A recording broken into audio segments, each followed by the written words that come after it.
sexism. She was in South Africa for 2 months monitoring the election. She was in Mississippi a couple months ago taking pictures of African American women who struggled in Mississippi, who are now grandmothers and whatnot. I say that not to brag about her, but to say that she is one of many. And I would trust that we're talking about something that includes our contemporary Arthur Lords and Jimmy Baldwin's in this context, not for acceptance, but again, for pretending, for challenging, for whatever.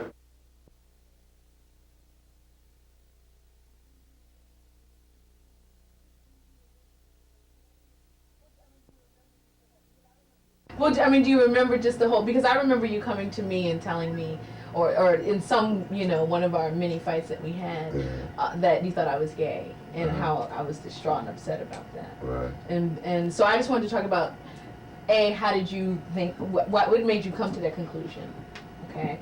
And B, what were your, how did you feel about it?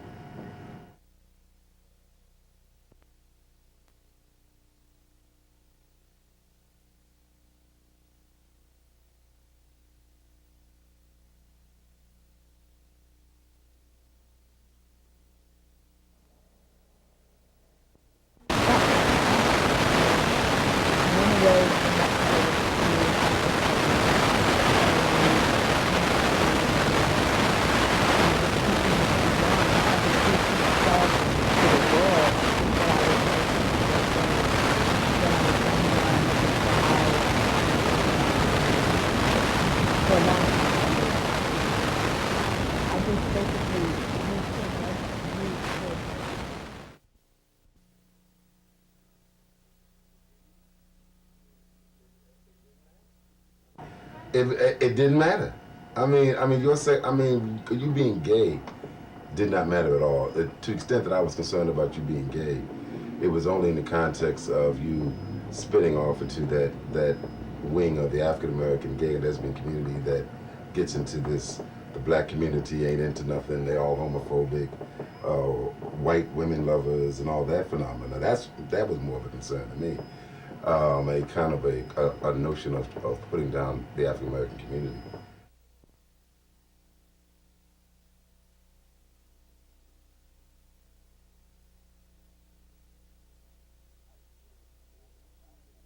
I just remember from when I found out about it, it wasn't even like I was cool, you know what I'm saying? It wasn't even like I was cool with it, like, yeah, my sister's gay. I just didn't care, you know what I mean? It wasn't like, it wasn't like a topic.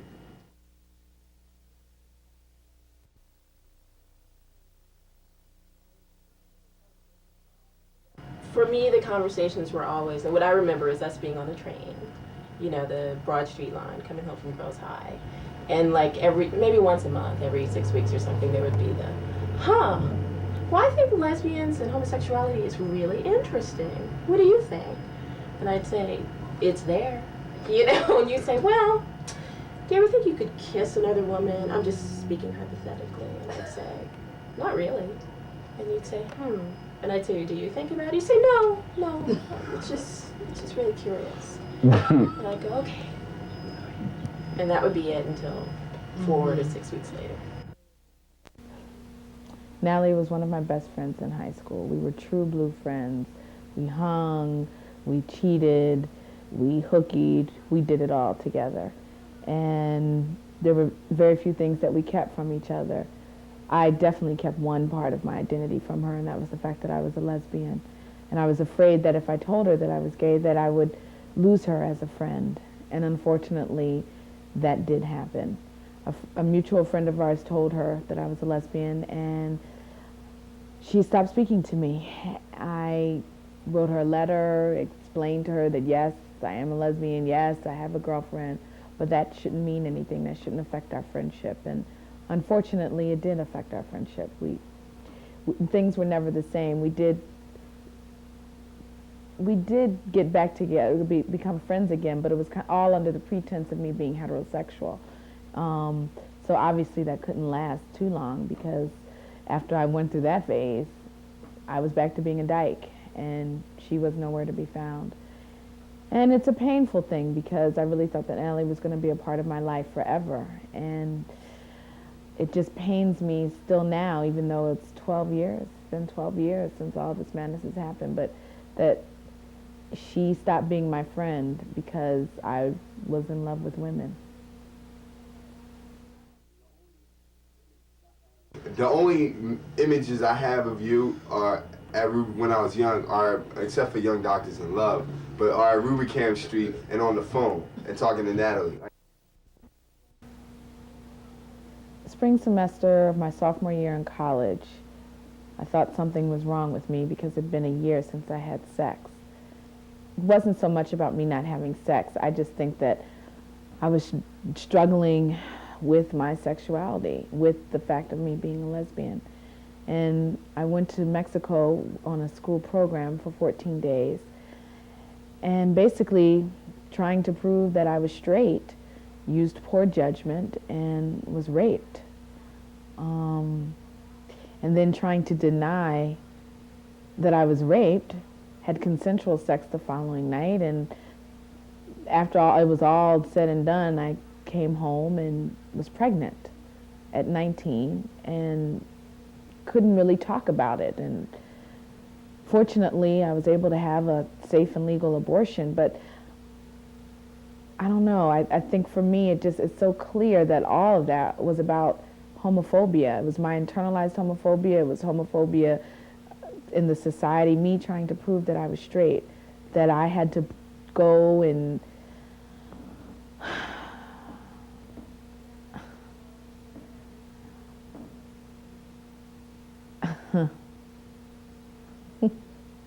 not funny.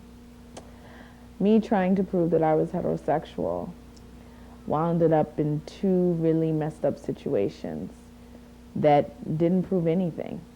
It just caused a lot of pain, a lot of emotional trauma, pushed me, or nearly pushed me over the edge, the brink.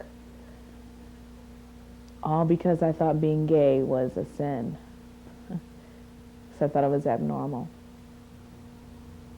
Well, I'm gay, and I'm normal.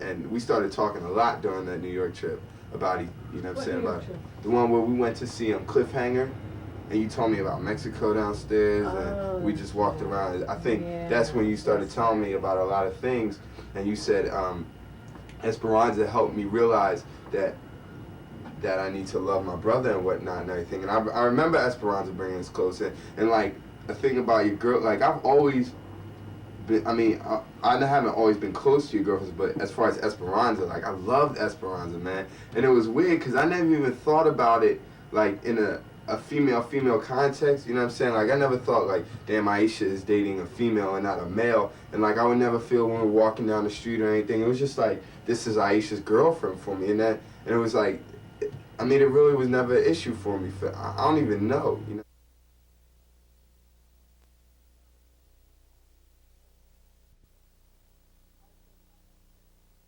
I was saying that I felt that, you know, we didn't discuss all these issues. One, the bisexuality, which I kind of feel was covered in a big way, you know, during our last session. Mm-hmm. And then Michael and I were saying, we were talking about Kim, and I said, I really kind of feel like we just skimmed over that. And he said, well, I thought that was just some, you know, everybody goes through some changing sexuality thing when they're a teenager. And he was saying that he really never thought of you as lesbian until you were like 20-something. And I was like, I knew when I was 15. What are you talking about? So we were just comparing notes. Now I'm interested. Well, the thing that occurred to me when you were interviewing me, and I realized that this has occurred to me before, but your sense of when you think I knew was much different than what I knew. I mean, all I knew was that there was some thoughts in your mind, some confusion, but I had never just assumed that you were gay at that point. I mean, because the thing about Derek was probably the first time that I started thinking that maybe she really is gay. So when I talked to Cheryl Downton, that was just No. Oh, no. I thought that was a consideration, but it was not confirmed in my mind at all.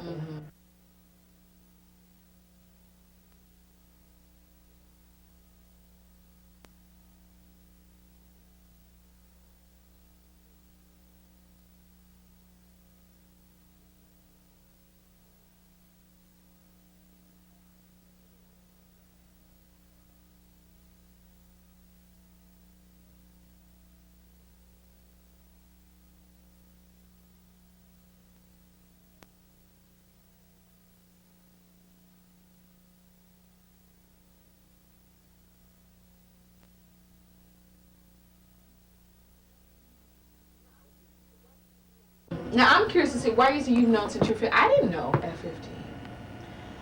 Let's just say it wasn't any surprise to me. And as I said before, I feel like you've come out like 4, 5, 6 times. And each time I was kind of like, okay. You know, all right. I'm with, okay. I know. Thank you. You know, because I felt like I was there for the whole process and the processing that went on. And I just felt like the announcement was kind of like way, way, way after all of the facts. It was just kind of like, honey, I was there. I mean, I wasn't there, but I was there. So you were never forthright. See, piggybacking like you was clear like, Daddy, look, this is where I'm coming from. And it wasn't that at all. Because you remember when you finally, quote, came out? It was in 1990. And we were walking down the street, To eat, and he said, Daddy, I have something to tell you. And I said, yeah, I know what it is. Yeah, but you thought that I was on the verge of a nervous breakdown. Yeah, but I didn't know what the basis of it was. I didn't think it was that. Oh, necessarily. God, I really thought you were much more clear. Okay. Oh, no. It was clear to me that, Yeah. no, the thing that I wasn't clear on is what your sexuality was. It was clear to me that it was something going on in your head, but it wasn't clear to me what I thought was that, because you were trying to figure it out, and what I realize now is what you were trying to figure out was how to deal with it. When you went to Shell, I didn't assume you were gay when you went to Shell. Okay, and you know when I went to Shell, I told her I was gay, so I guess I was giving you mixed messages. Oh, you were? Man, you always lied to me. Oh. You lied to me throughout the process. Okay. Seriously, you did, yeah.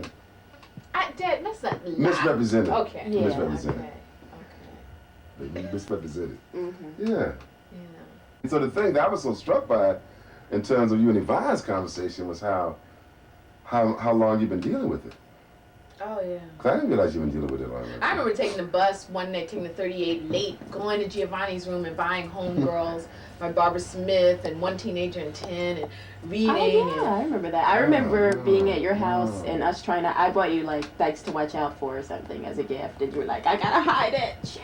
We always rewrite history in our minds. So I felt like I didn't know anything, and Daddy came in to save the day. And it's only just been today that I realized, no. But it doesn't minimize what I did. What it does is makes it more profound, because my point is that the option should not have been closed off. And I was not going to just say, oh, look, everything's okay, don't worry about it. You know, which was the simplest thing to say. But my thing was, well, let's talk about it.